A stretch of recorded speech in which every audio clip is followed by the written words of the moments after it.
दोस्तों साइट पर आपने वेल्डिंग के बारे में काफ़ी कुछ सुन रखा होगा और देखा भी होगा कि हर जगह पे वेल्डिंग जो की प्रक्रिया चलती रहती है।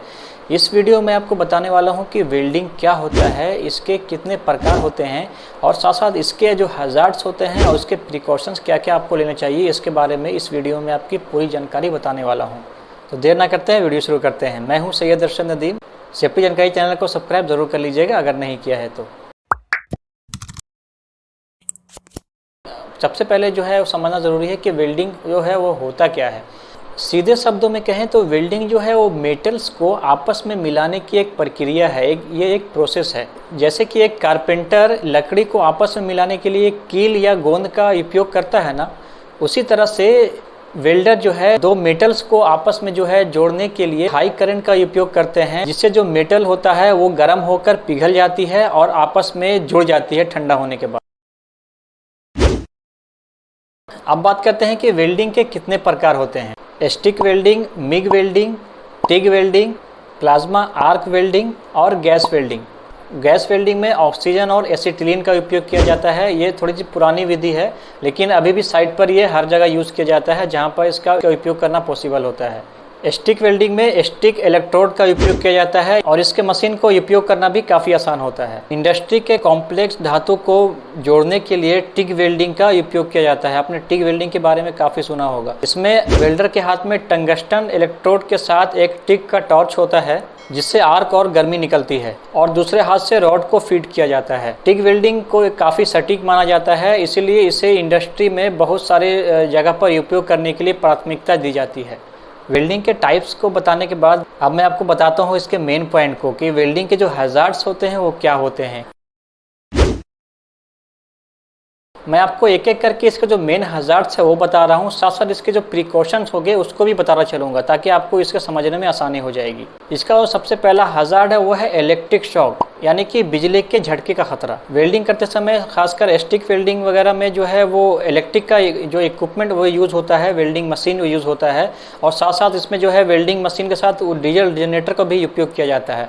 इसलिए वेल्डर के साथ साथ वहाँ पर काम करने वाले जो हेल्पर होते हैं उनको इलेक्ट्रिक शॉक लगने की संभावना होती है।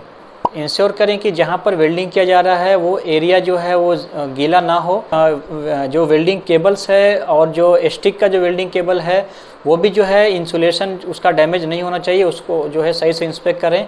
साथ साथ वेल्डर को ये इंश्योर करना चाहिए कि वो जो है बिना ग्लव्स के जो है काम ना करें। साथ साथ ये भी इंश्योर करना चाहिए कि जो डीजी है, डीजल जनरेटर है, वेल्डिंग मशीन है, वो जो है सही से प्रॉपर ग्राउंड किया गया हो, ग्राउंडिंग होना चाहिए। साथ साथ वेल्डर या किसी भी वर्कर्स को अपने नंगे हाथों से किसी भी इलेक्ट्रिकल इक्विपमेंट या इलेक्ट्रोड को नंगे हाथों से छूना नहीं चाहिए। अगला जो हज़ार्ड है वो है फ्लाइंग पार्टिकल्स, फ्यूम्स और गैसेज। जैसा कि आपको पता है वेल्डिंग की प्रक्रिया होने पर मेटल का पिघलना जो है वो गैसेज और फ्यूम पैदा करती हैं और वहाँ पर जो आसपास का एरिया है वो जो है डस्टी हो जाता है। मेटल के जो कण है वो आसपास जो है वो बहुत महीन कण आसपास उड़ने लगते हैं, जिससे कि आसपास वेल्डर्स या फिर आसपास मौजूद लोगों को सांस लेने में परेशानी होती है और साथ साथ उनके लंग्स को जो है प्रॉब्लम हो सकती है। इसका प्रिकॉशन आपको ये लेना चाहिए कि आपको ध्यान देना है कि वहाँ का जो आसपास का एनवायरनमेंट है वो थोड़ा हवादार हो, यानी कि जो हवा का सर्कुलेशन वो बराबर बना रहे, जो गैस और या फ्यूम जो पैदा हो रहा है वो बाहर निकलता रहे और साथ साथ वेल्डर और साथ में काम कर रहे लोगों को डस्ट मैट प्रोवाइड किया जाना चाहिए ताकि डस्ट का एक्सपोजर कम से कम हो सके।